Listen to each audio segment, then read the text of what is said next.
5장 11절부터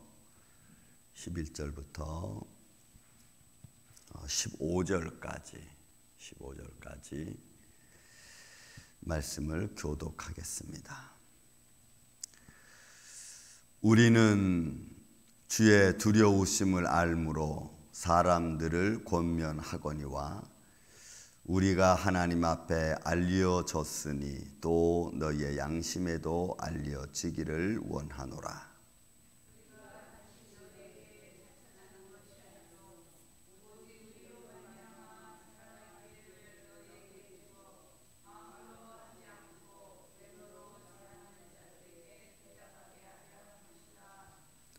우리가 만일 미쳤어도 하나님을 위한 것이요 정신이 온전하여도 너희를 위한 것이니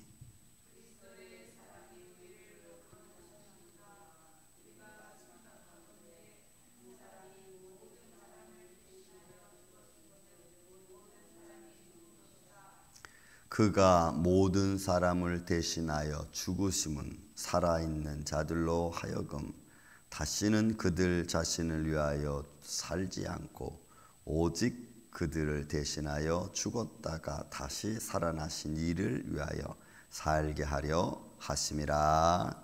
아멘. 여러분 11절부터 19절까지는 화목에 대한 말씀입니다.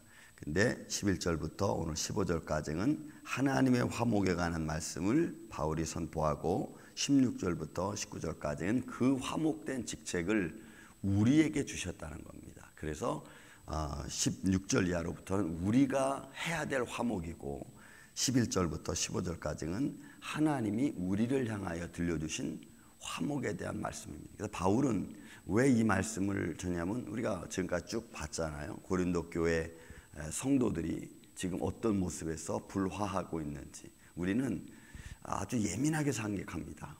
이런 일은 또 이렇게 되지 않을까? 또 이렇게 되면 이게 무슨 일이지? 뭐 이런 어떤 생각을 가지고 우리는 살아갑니다. 그래서 작은 것 하나 속에서 우리가 이게 왜 이러지? 이게 왜 이러지? 이런 생각을 하죠. 그래서 화합하기가 아주 참 어렵습니다.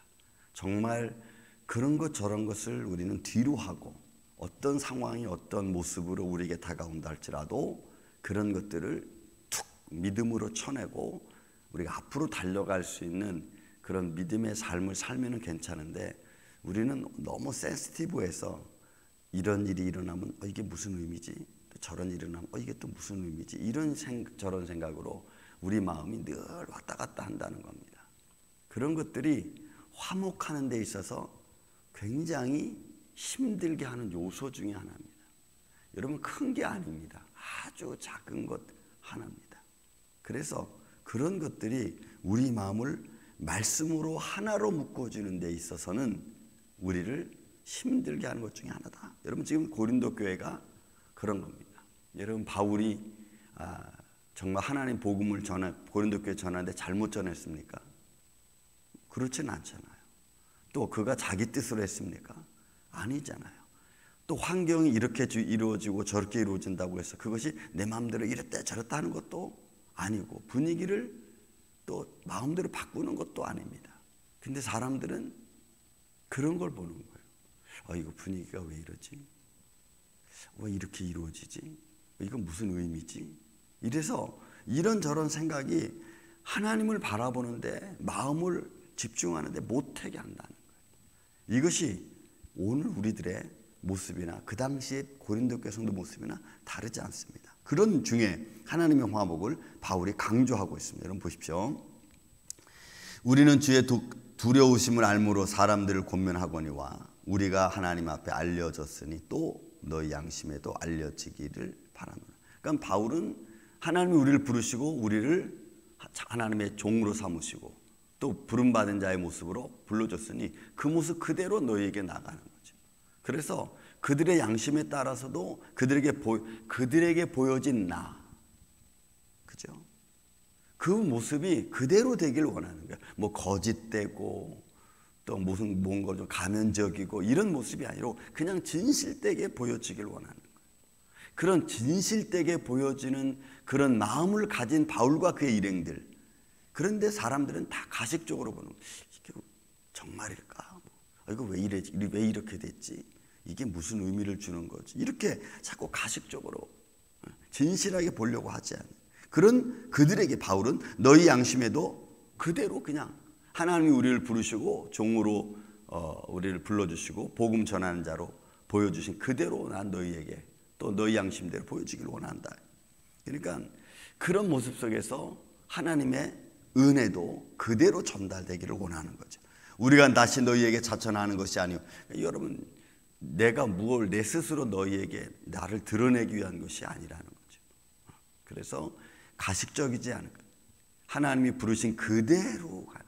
그래서 여러분, 우리가 로마서 12장 1절에 보면은 하나님이 기뻐하시는 산 제사 중에 너희 몸이 그대로, 그것이 너희가 드릴 하나님이 기뻐하시는 너희 몸을 하나님이 기뻐하시는 산 제사로 드려라라고 하는 말은 그냥 그대로예요. 거기에 내 마음과 내 정성 그대로를 다 담아서 그대로, 그것이 너희가 드릴 영적 예배라고 하는 신령과 진정으로.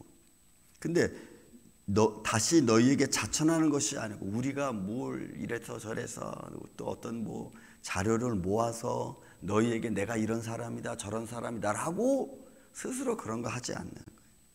그냥 오직 우리로 말미암아 자랑할 기회를 너희에게 주어 마음으로 하지 않고 외모로 자랑하는 자들에게. 그러니까 여러분, 이 거짓 교사들이죠. 진실함으로 하지 않고 외모로 보고 외모로 판단하고 환경과 분위기 보고 판단하려고 하는 이런 이들에게 나는 진실함으로 그대로 표현되어지기를 원한다. 그래서 여러분, 우리가 인생을 살아가면서 저도 저보다 오랫동안 여러분들 살아오셨지만 살아오면서 우리는 사람의 인상 또 만남을 통해서 상대방을 알아가는 어떤 과정, 이런 것을 우리가 대화하다 보면 이게 거짓이구나, 이게 진실하구나, 이런 거 조금 이렇게 느끼지 않아요? 우리 인생 속에서. 하물며 하나님 앞에 하나님의 부름받은 자, 또 그분들이, 그 부름받은 하나님의 사람들이 상대방에게 복음을 전하는 자들에게 어떤 모습으로 비춰주는 것이 가장 아름다울까요? 주님이 부른 그대로. 그러나 거짓 교사들은, 또 거짓말하는 사람들, 마음을 충동질하는 사람들은 자꾸 다른 생각을 갖게 한다는 거죠. 여러분, 이게 정말 무서운 거예요. 충동하는 마음을, 충동하는 말을, 이런 것들을 주는 사람들은 어떻게 보면은 우리가 굳건하게 믿음을 갖고 있지 않으면 그런 말들에 다 우리가 휘둘리죠. 여러분, 저는 여러분들의 마음속에 하나님의 말씀으로 늘 충만해서 그런 가식적이고 외식적인 것보다는 진실함 속에서 주님을 만나고 그 안에서 예배하고 그 안에서 하나님과 함께 가는 여러분들의 인생이 되기를, 삶이 되기를 주의 이름으로 저는 축원을 드립니다. 그리고 또 13절부터 15절 말합니다. 우리가 많이 미쳤어도 하나님을 위한 것이요 정신이 온전하여도 너희를 위한 것이니까. 바울은 오직 하나님 앞에, 그리고 그 앞에와 똑같이 너희 앞에도 그렇게. 그러니까 우리가 사람이, 그 거짓 교사들은 바울 일행들을 계속 그러죠. 왜냐하면 율법을 말하지 않고 복음을 말하고 할례를 말하지 않고 마음의 할례를 이야기하니까. 그러니까 그들이 겉모습만 주장하고 있던 사람들이 속을 말하면은 그 속을 말하는 것에 대하여 자기들은 하지 못하니까 싫어하는 거예요. 그러니까 온전하여도 너희를 위한 것이니. 여러분, 참 이런 말씀들을 우리가 보면은 바울이 거칠애로 말하는 것은 분명히 아닙니다. 복음의 진실성을 가지고 이야기하는 거예요. 그건 저나 여러나 우리 믿음의 사람들은 그런 마음의 모습이 우리에게 필요하죠. 어떤 상황에서도 그것이 진실된 모습으로, 그런 모습이 하나님의 은혜를 드러내는 모습이 아닐까. 큰 거라기보다도 작은 것 하나하나라도 그런 모습으로 우리가 서로를 대해주는 그런 마음. 자, 이렇게 하나님의 부름받은 자신에 대하여 또 우리의 모습이 너에게 어떻게 비춰졌는가를 이야기했다면, 여러분 이제 14절 15절은 그리스도의 사랑입니다. 보세요. 하나님의 화목하심.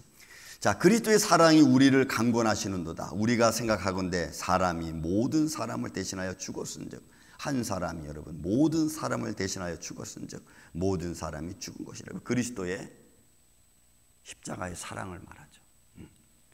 그러니까 하나님의 부름받은 자의 모습 그대로 너희에게 나가고 하나님의 은혜를 받은 그 양심 그대로 난 너희에게 나가기를 원하고, 뭐 거칠애나 외적이나 형식적인 것이 아니고.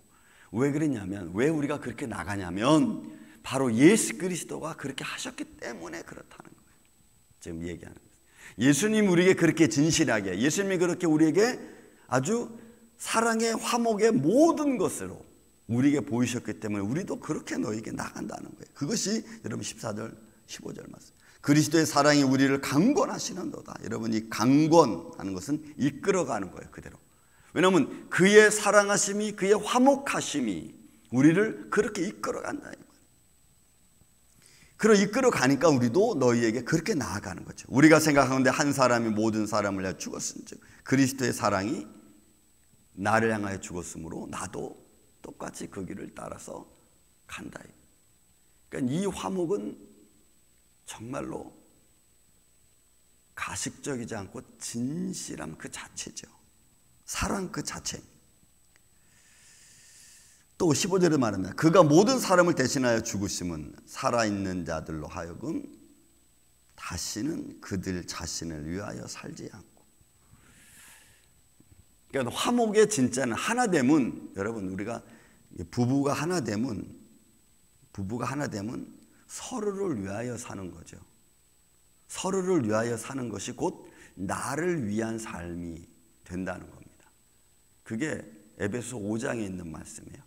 그리스도께서 교회를 향하여 죽으신 것 같이 교회도 그리스도를 향하여, 아브라함이 사라를 향하여 사라가 아브라함을 향하여. 그거는 하나됨을 말해요. 서로를 위한 것을 말합니다. 그러니까 그 사랑과 그 진실함은 바울은 뭘로 표현했냐면 크도다 하나님의 비밀이여, 비밀로 표현했어요. 그러니 모든 사람을 향하여 죽으신 그 십자가의 사건은 그가 모든 사람을 위하여 죽은 것처럼 너희도 자신을 위하여 살지 않고 바로 하나님의 영광. 왜냐하면 내 인생보다, 내 삶보다 하나님의 십자가의 사랑이 훨씬 크기 때문에 그래요. 여러분 이 표현은 우리가 이해하기 쉽지 않은 표현이죠. 내가 나를 사랑하는 것보다 하나님이 나를 사랑하는 것이 더 크다는 말입니다. 그래서 우리의 인생의 최종 목적이 하나님의 나라와 영광이에요. 그 모습은 우리가 하나님 나라에 가서만 알 수 있을 겁니다. 왜 그가 나를 향하여 죽으셨고 그 죽으심으로 말미암아 나에게 어떤 하늘의 복이 임했는지는 우리가 진정으로 알려면, 아직 하나님 나라에 가지 않았지만 하나님 나라에 가면 알 거예요. 그것이 얼마나 위대하고 크고 축복된 말씀인지.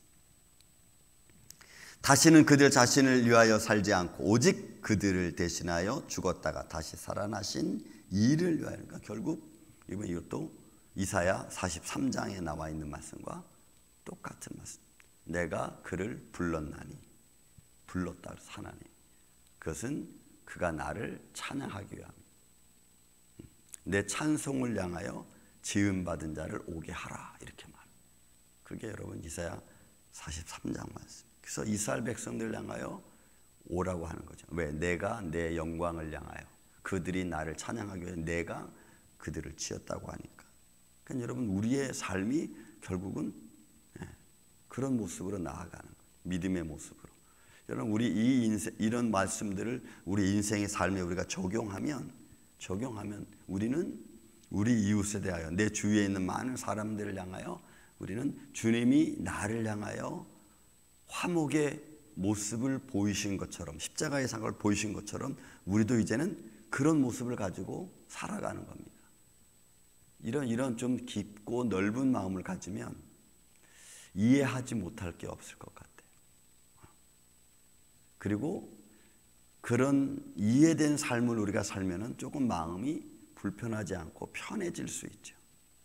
그러니까 편하게 산다는 것이, 또 평화롭게 산다는 것이 결국은 믿음의 넓은 마음으로 내가 나를 잘 다듬어 놓지 않으면, 그러면 항상 우리는 이 돌짝밭길에 굴러가는 이 씨앗처럼 힘들고 어려움, 뿌리 내리기가 여러분 쉽지 않은 겁니다. 저는 오늘 주님께서 이 15절에 나와 있는 말씀은 그가 모든 사람을 대신하여 죽으심을 알아 죽은 것은 바로 다시는 너희가 너희 자신을 위한 것이 아니고 하나님의 영광을 위해서, 때로는 이웃의 기쁨을 위해서 살아가라고 하는 주님의 어떤 믿음의 교훈, 저는 그 교훈의 그 열매가 뭐 큰 것이 아니라도 나 자신부터 시작해서 내 가까이 있는 사람들에게만이라도 그런 믿음의 모습을 보여 서로 의를 이루어가는 화목이 이루어지는 복된 인생이 되시기를 예수님의 이름으로 축원을 드립니다. 사랑과 은혜